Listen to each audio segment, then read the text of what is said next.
patient, stay down. Jokić, beautiful. And Westbrook blew it!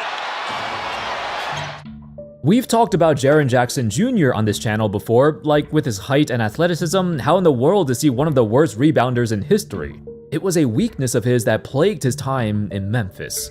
So in this video, let's take a look at other NBA players with some of the strangest, most unexpected weaknesses. Weaknesses that became so severe that their teams have tried their absolute hardest to adapt to them, but to varying degrees of success. It's by 14, now Westbrook gonna try Gordon. Good move. Couldn't finish it. Russell Westbrook cannot hit layups. Back in 2022, during Westbrook's first season with the Lakers, there was a stat that quietly surfaced. Since the NBA started tracking play-by-play data in 1996, Westbrook has missed 2,898 layups. That's over 200 more missed layups than the next closest player, LeBron James, who at the time had played 5 more seasons than Westbrook. He also missed 1,000 more layups through his career than James Harden, who got drafted the year after him. That's absolutely insane, and to call this a weakness is understating it. It's infuriating for anyone watching him play and they see him blow a layup. This stat, honestly, wasn't really surprising, and since 2022, the teams that Westbrook has played for can confirm that he still, indeed, misses layups very often. He does have time to pick it up. And Russ goes all the way, blows the layup. Anyone who's followed him through his career has realized he has a strange knack for missing point-blank layups even when there's nobody contesting him, even back in his early days in OKC, and it got substantially worse as his athleticism waned as he got older. Now, the biggest question is, what is the reason for this? Well, in many situations, Westbrook's explosive first step allows him to get to the rim, but he's often unbalanced and uncoordinated when he goes up. I've never seen a player jump off the wrong foot as often as Westbrook does, and as he got older, his lift has also regressed. He doesn't jump as high as he used to either, which impacts the timing of his layup. In the past, he could make up for his lack of coordination by simply jumping higher than everyone else and laying it up over them. But over time, every team he's been on slowly realized his fundamentals were not there. Westbrook has never had the same touch when it came to layups compared to guys like Kyrie Irving or Steph Curry, who can seemingly hit layups from any angle imaginable. Despite this weakness in Westbrook's game, he's still been decent at converting at the rim in most situations. For much of his career, he was strong enough to power through the defense, absorb the contact, and explode to the rim at will, but it's that soft finesse touch that he's always been missing. He got compared to Derrick Rose early in his career, but the main difference is Rose's incredible body control, which allowed him to convert layups at angles that seemed impossible. Westbrook, on the other hand, is more of a downhill vertical finisher, but by lacking the touch and body control, hitting layups consistently has been a unique struggle that Westbrook has still never solved. Luka Dončić shoots worse when he's wide open. Luka, upon joining the Lakers, has developed an interesting weakness that most folks don't talk about. He shoots much worse when he's open, and much better when somebody is defending him. Ball movement, Hachimura, Luka deep, straight away, triple, up and out. Now, this isn't exactly rare. I like to call it the J.R. Smith effect. A player once known for hitting notoriously bad shots, but not as good as hitting normal good shots. It was kinda weird. Now, here are Luka's numbers for his open versus contested field goal attempts. It's a pretty clear difference. And it wasn't exactly this big of a difference back in Dallas either. But the number of contested shots he's taken has increased as he got older, yet he still hits them very well. Part of the reason for this is due to Luka quietly changing his playstyle. Back when he was younger, his game was a lot faster, his handles a lot quicker and craftier. He was able to create separation much better, and thus create more open shots for himself. Whereas by the time he got to LA, he's accumulated enough mass to take a hit and still finish through contact. His game has become a lot more rugged, a lot slower, and more methodical. As a result, he's taking more heavily contested shots than ever, but he also successfully adjusted to the higher physicality, and this has led to him becoming a monster at taking bad shots. Much like with other tough shot makers of the past, there's no rhyme or reason to why they shoot worse when they're open, but perhaps it's simply because they're not used to being open. And by preferring contested looks, it's a result of needing to be in a rhythm, to be able to dribble a few times to get a feel for the ball before letting it rip. because Luka has been used to being the primary playmaker with defenses zoned in on him for so long that this is what he's more comfortable with. You can't just stick him in the corner and expect him to hit an open three when he's simply not used to being wide open.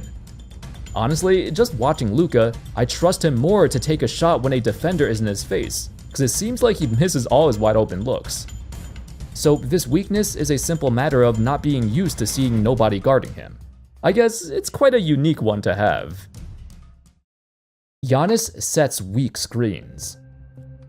In contrast to his former longtime teammate Brook Lopez, who's an absolute brick wall when he's setting a screen, Giannis is the complete opposite. He sets bad screens, or he doesn't set them at all. In almost every situation when he sets a pick, he prefers to slip the screen and head right to the basket. And I guess it's part of the game plan, but his screens are rarely ever effective in helping his guards, because he sets them almost in a way where he's rushing to get the ball back. In all his time in Milwaukee, he's always preferred to score in isolation or running the pick and roll with himself as the guy handling the ball. Very rarely does he like to do it to the benefit of his point guard, which is why him and Damian Lillard did not work out. It's not necessarily Giannis' fault that he doesn't want to set screens or he sets weak screens. It's because as Giannis blossomed into a superstar, the Bucks' entire offense revolved around him, and the ball is in his hands so often that he's not used to setting a strong pick for somebody else. When this duo was together, Lillard has always been a pick-and-roll heavy point guard, and their playstyles clashed, cause he would never benefit from a Giannis screen, as he preferred to have Lopez set the screen instead. To Giannis' credit though, the Bucks did win a championship playing this way.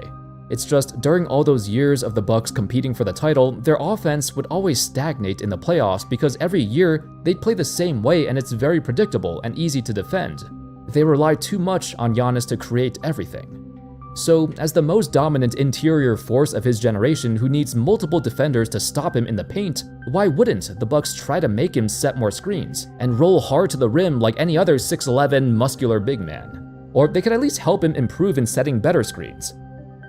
In fact, in the 2025-26 season, he scores a ludicrous 1.63 points per possession as the roll man, yet he only does it in 6%. Yes, that's 6% of all his possessions. This is honestly his greatest strength that he never uses due to how bad his screens are. The fact he scores so efficiently as the roll man and the Bucks haven't optimized that speaks to how poor the coaching has been in recent years, and it's certainly put a ceiling on the Bucks' potential despite winning a championship. Kevin Durant is terrible at handling double teams. If we're being real, Durant's biggest weakness is how he feels compelled to respond to every negative comment about him on Twitter. But this is a close second. Horford is on him. Durant with the crossover, lost the handle. Kevin Durant, a scoring savant, has yet to solve one aspect of the game that has haunted him ever since he got drafted by Seattle. He is god-awful at handling double teams. The thing that makes this strange is almost every other elite scorer through NBA history has developed the intuition to find their teammates out of a double, or at the very least make a quick decision when they get doubled. However, this is something that has eluded Durant, and his ability to manage a double team is the one part of his game that he barely improved on since entering the league.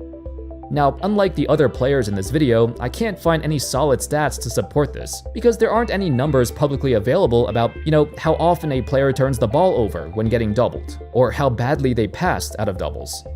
At this point, Durant has played for a bunch of teams through his career, and for those who've watched him play for their teams over the years, what you observe from the eye test is crystal clear. He struggles so much when he gets doubled, to the point where he makes an errant pass or straight up loses the ball. The better play seems to just let him take the shot over 2 or 3 defenders, because it's probably better than him passing it out. In the first, Durant got a double team, just rises up and shoots over both. It seems like it's gotten worse since Brooklyn, because he's been on teams that are so shallow, with few offensive threats that makes doubling him an even more suffocating strategy. This is more apparent than ever on the Houston Rockets, because outside of Kevin Durant, the rest of the team has horrendous offensive awareness and really struggle to create their own offense. Thus, when Durant gets doubled, his teammates don't know what to do, or where to be, or how to help him out. It makes this weakness of his much more amplified. It's also partly due to his mediocre handles. Durant has never been a good dribbler, especially not under pressure. There's a reason why smaller guys with quick hands like Chris Paul or Tony Allen has given him so much trouble over his career. They exploit poor ball handlers, and Durant, frankly, is not a good ball handler.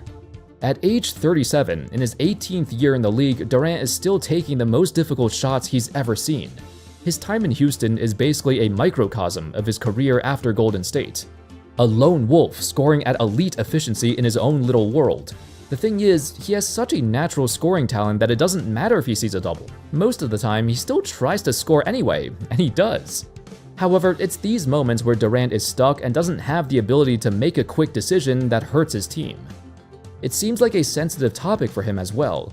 There were several moments on Twitter when players called him out on double teams. In particular, when his former teammate Draymond Green said Steph faced way more doubles than Durant, to which Durant took issue with that statement. He's probably aware he struggles with them, but he tries to point the blame to something else, like his teammates. It's this flaw that made some folks label him as a bus rider, not a bus driver. For much of his career, he always benefited more when he plays with somebody else who takes the pressure off of him, so he doesn't need to see as many double teams. So he can just play one-on-one on the opposite side of the court. Trae Young has zero touch at the rim. At first, maybe this doesn't seem like a weird weakness. I mean, there's plenty of players who struggle to convert at the rim, right? But what makes Trae's situation weird is that he's actually quite crafty and creative with his ball handling and dribbles. You'd expect a guy like him to have very good finesse around the rim as well, but he doesn't. And what's even stranger is that opponents nowadays literally game plan around his lack of finishing ability. They would defend him tight on the perimeter and maybe even the mid-range, but the minute he steps foot into the paint, they want him to take the shot. They block off his passing lanes and force him to take a close shot. In a league where every team has crunched all the numbers, they figured the best way to stop Trae is to get him close to the basket and let him take a shot that he struggles with. This is completely different than how every other point guard gets defended. You don't want someone like Steph Curry or Ja Morant or Jalen Brunson to get to the rim, because even though they're about the same height as Trae, they can convert at the rim far, far better. About 10 percentage points better than Trae. The thing about his career is, he's never made the jump in efficiency you'd expect from a guy who came in and dominated right away. There was a time when the world looked at him in awe. We thought he'd be the next Steph Curry, just from the way he'd launch deep threes with no hesitation. But upon closer examination, Trae's horrendous flaw at converting close shots has stunted his overall development. And on paper, his game has not improved much since his second or third year. For lack of a better explanation, defenses have figured him out. They know how to defend him, they know which shots he's uncomfortable taking, and they try their hardest to block off passing lanes to dare him to shoot in circumstances like this. Trae's success is also heavily pick-and-roll dependent, a play that's a mainstay across the NBA landscape, but it's also a play that's been solved by good defensive teams over the years. With more and more switchable, long defenders, Trae gets stopped more often than he likes. It doesn't take much effort either to zone him into his worst spots and make him take a shot that, he's not good at. This debilitating weakness made it very, very hard for the Hawks to build around him over the years, because there's only so much you can do when your point guard is zero threat the closer he is to the rim. Of course, it's not just this one weakness that Trae has. His small stature has been a defensive liability for a while, and all these traits have prevented him from making the jump into true superstardom. However, among all his weaknesses, it's his unique scoring flaw at the rim that's the strangest, and something you wouldn't expect for a player as shifty as he is. Anyway, that's all folks. Those were 5 NBA stars with some of the strangest weaknesses ever. Weaknesses that to this day they still haven't figured out. And most would say it's been a detriment to their teams too. Anyway, let me know your thoughts in the comment section. Thank you all so much for watching. I hope y'all enjoyed the video. And of course, as always, I'll see you next time. Peace.